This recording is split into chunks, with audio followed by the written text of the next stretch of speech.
Hello everyone, welcome back to my YouTube channel literature libraries. आज हम लोग पढ़ने वाले हैं पोएट एडमंड स्पेंसर के लिखे हुए एक सोनेट को जिसका नाम है like as a huntsman. Like as a huntsman Amoretti 67 से लिया गया है। 67 एमोरिटी है ये। और सबसे पहले हम लोग सोनेट बाद में डिस्कस करेंगे। पहले हम लोग डिस्कस कर लेते हैं कि एडमंड स्पेंसर कौन है, क्योंकि किसी भी पोएम या हम लोग अगर किसी भी स्टोरी को पढ़ते हैं तो हम लोग सबसे पहले राइटर या पोएट के बारे में जान लेते हैं, क्योंकि अगर वो नहीं जानते हम तो हमारा वो नॉलेज अधूरा रह जाता है। So this is very important to know about the author, poet और the writer. Okay, so Edmund Spenser के बारे में हम लोग यहाँ पढ़ते हैं कि एडमंड स्पेंसर कौन थे। वो बहुत बड़े इंग्लिश पोएट थे और उन्हें सबसे ज़्यादा जाना जाता है उनकी एक बेस्ट पोम है, उसके लिए उनको जाना जाता है। वो पोम है फेरी क्वीन। फेरी क्वीन किस बारे में? फेरी क्वीन एक फैंटास्टिकली एलिगोरी है जो कि सेलिब्रेट कर रही है टूडर डायनेस्टी को और एलिज़ाबेथ वन को। ओके, यहाँ ये बात क्लियर हो जाता है। अब वो एक और चीज़ के लिए उनको रिकॉग्नाइज़ किया जाता है, वो क्या है? वो है premier craftsman of modern English verse. Yes, he is also known as the craftsman of modern English verse. यहाँ पोएट का इंट्रोडक्शन हमने आपको बता दिया है, आप समझ भी चुके होंगे।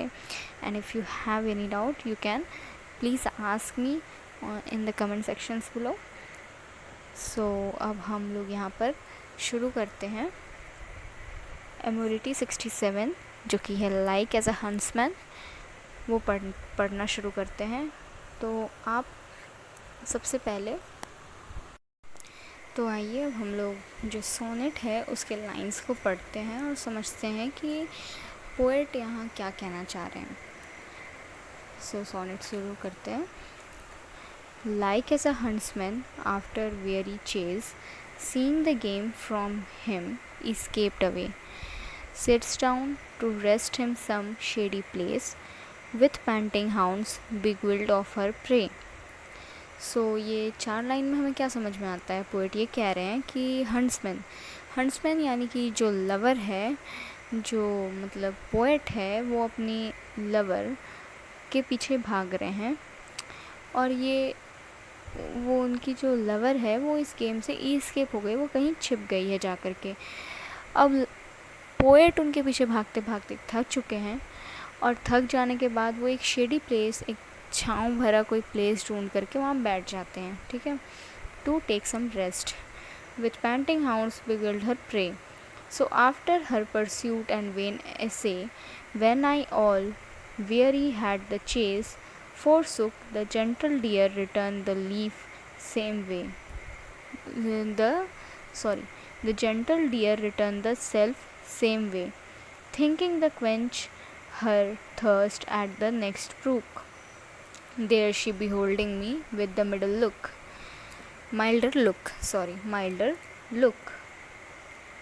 यहाँ पोएट ये कह रहे हैं कि जो उनकी लवर है, जब वो थक चुके थे, वो हार मान चुके थे उसके पीछे भागते भागते, तो उनकी लवर जो है एक जेंटल डियर यहाँ क्या है? पर्सोनिफिकेशन है। ठीक है, ये एक पर्सोनिफिकेशन यूज़ हो रहा है जहाँ पर वो डियर को अपनी प्रेमिका मान रहे हैं, अपनी लवर मान रहे हैं। तो वो ये कहते हैं कि वो जो जेंटल डियर है वो वापस उसी रास्ते जहाँ वो बैठे हुए थे वो वापस लौट के आ जाती है और दूर खड़े होकर के अपना प्यास बुझा रही होती है। वो पानी पी रही होती है। ठीक है, वो पानी पी रही होती है और वो उन्हें दूरी से देख रही है, पर एक माइल्ड लुक दे रही है, लेकिन वो ना ही वहाँ से भाग रही है और निडर होकर के वहाँ पर खड़े होकर के बस उन्हें देख रही है। Till I in hand her yet half trembling took, and her own goodwill her firmly tied. Strange thing me seemed to see a beast so wild, so goodly won, with her own beguiled. अब poet यहाँ ये कह रहे हैं कि वो जो dear है, वो पहले तो वो डियर उनकी लवर को वो सिंबलाइज़ कर रहे हैं कि उनकी लवर जो है वो डियर को कह रहे हैं। वो यहाँ पर मेटाफर यूज़ कर रहे हैं, यहाँ पर पर्सोनिफिकेशन यूज़ हो रहा है। ठीक है। पर्सोनिफिकेशन क्या होता है? पर्सोनिफिकेशन होता है कि जब आप किसी चीज़ को एक एज अ ह्यूमन ट्रीट करें, ठीक है, तो वो पर्सोनिफिकेशन ह्यूमन इमोशन के साथ जोड़ दे तो उसे हम लोग कहते हैं पर्सोनिफिकेशन। तो यहाँ वो डियर को अपनी लवर एज अ लवर वो देख रहे हैं, ठीक है। वो अपने लवर को, उनकी जो लवर है उसको डियर के रूप में पर्सोनिफाई कर रहे हैं। तो वो ये कहते हैं कि वो डियर वापस आ जाती है, उनको देखते रहती, ना ही वो भागती है और ना ही वो यहाँ से उनको इस्केप करने की कोशिश करती है, पर वहाँ खड़े होकर उनको माइल्ड लुक दे रही है, वहाँ दूरी से देख रही है।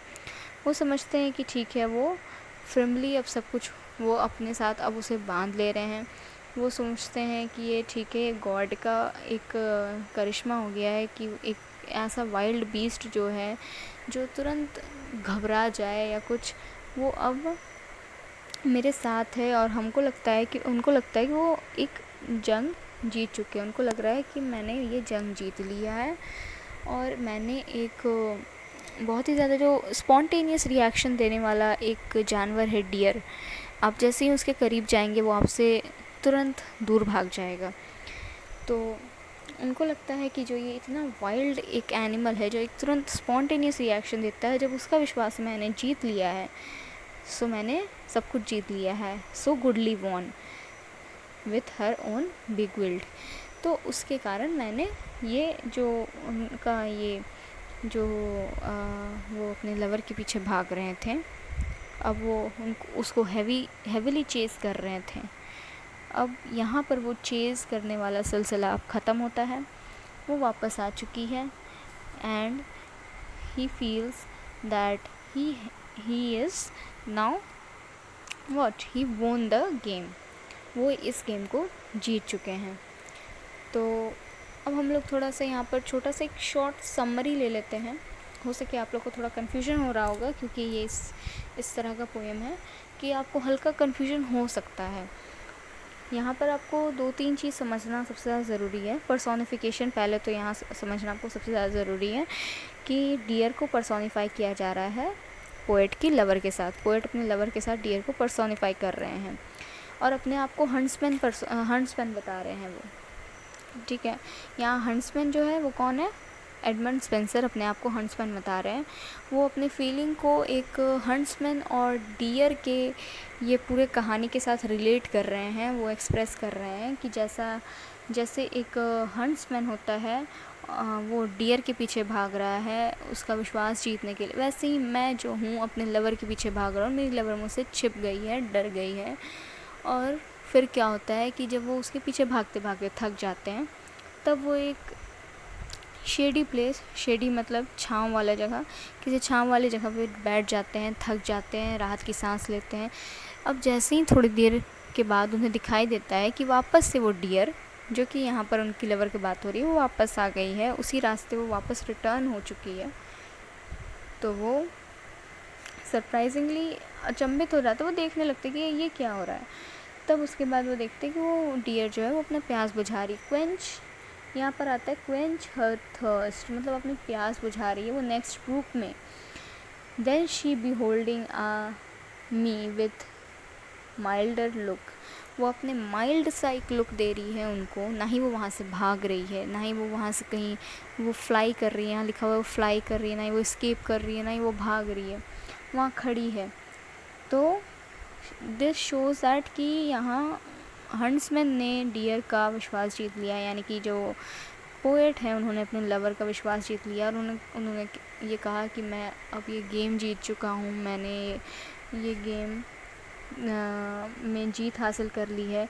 So goodly won with her own beguiled. Okay, so यहाँ पर एक और चीज़,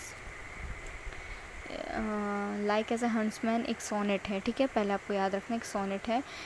सोनेट कौन सा? एमोरिटी 67, एडमंड स्पेंसर के बहुत सारे 89 something, I am not sure short now that, शायद 89 एमोरिटी है और 89 में से ये 67th वाला है, लाइक एज ए हंट्समैन। और लाइक एज ए हंट्समैन एक सोनेट है। सोनेट है जो अपनी प्रेमिका के खोज में एक शिकारी की कहानी कहता है, ठीक है। और ये कविता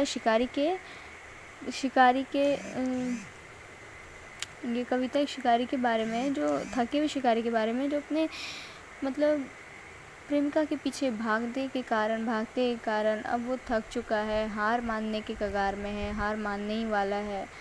लेकिन फिर वो ये बताता है कि सरप्राइजिंगली वो उसकी जो एक प्रेमिका है, जो उसको वो डियर के रूप में सिंबलाइज़ कर रहा है, वो वापस आ चुकी है।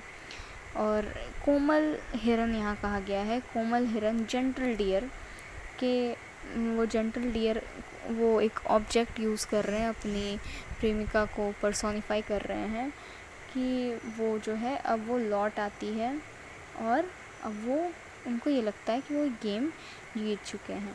बस ये बहुत ही सिंपल सा सोनेट है, आपको बस हल्का सा यहाँ पर पर्सोनिफिकेशन समझना है and you will get it into your mind. आपको समझ में आ जाएगा कि यहाँ पोएट बात कर रहे हैं अपनी प्रेमिका के बारे में, पर्सोनिफाई कर रहे हैं डियर को अपनी प्रेमिका से, लाइक ए जेंटल डियर, ठीक है। और वो खुद को एक हंट्समैन बता रहे हैं। So that's all for today, आज के लिए बस इतना ही। और हाँ, इस सोनेट में अभी और हमें कुछ और सोनेट्स पढ़ना है, और वो है आपका, लेट मी रीड दैट। हाँ, वो है आपका sweet warrior, one day I wrote her name.